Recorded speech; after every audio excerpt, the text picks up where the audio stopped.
Welcome back. In the last video, we explored how KNN works and used it to predict a car's stopping distance. Today, we're picking up from there and looking at how to properly evaluate the performance of the models we build and selecting the best K. Up to this point, we've trained models by fitting them to a set of training data and hoping that what they learn will generalize to new, unseen inputs. But can we reliably expect our model to perform well on data it has never encountered?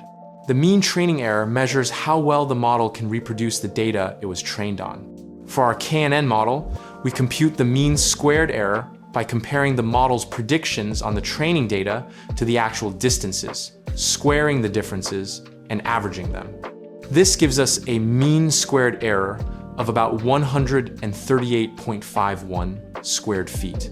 Since the unit is squared, we take the square root to convert it back to feet, giving a root mean squared error, or RMSE, of 11.77 feet. However, this training error does not tell us how well the model will perform on new, unseen data. For example, in the previous video, we predicted the stopping distance for a vehicle traveling at 33.5 miles per hour using our KNN model, with 5 neighbors and uniform weights. The model predicted 110.88 feet, while the actual measured stopping distance is 115.32 feet. The RMSE for that prediction is 4.44 feet, which is smaller than the training error of 11.77 feet. But this is just a single example, far from enough to judge overall performance on new data. In machine learning, the error computed on unseen data is known as the test error, and this is what truly matters. It tells us how well the model performs in production, beyond the data it was trained on. Ideally, we want the test error to be as small as possible.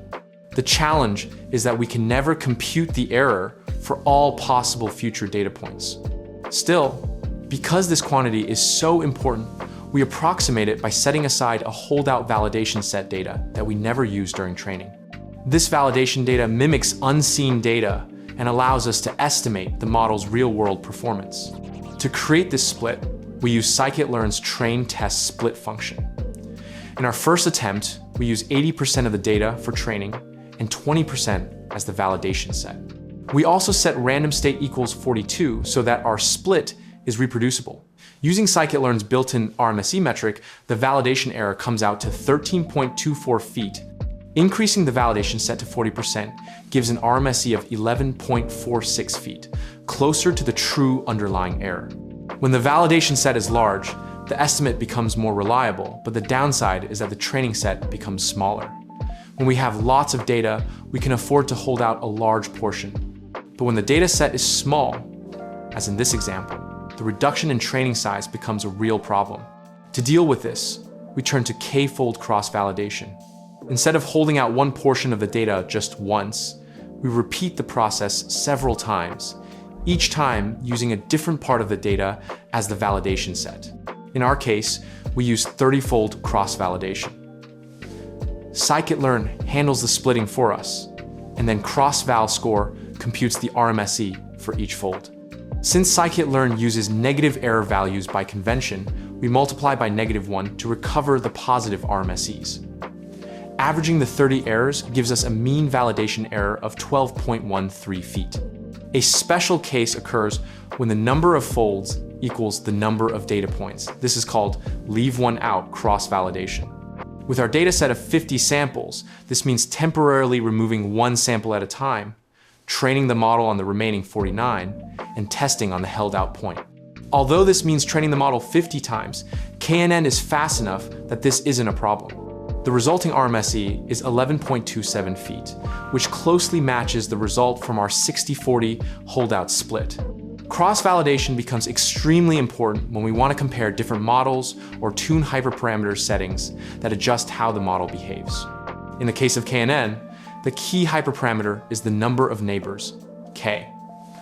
Scikit-learn provides a convenient tool called GridSearchCV that automates model selection.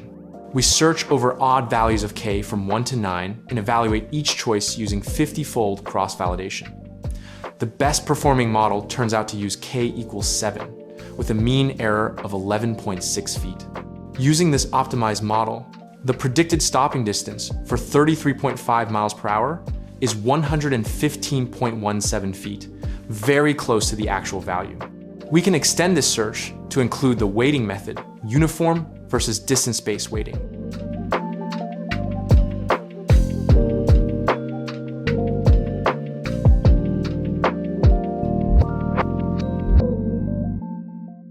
Even after including both parameters, the best model remains the one with 7 neighbors and uniform weights.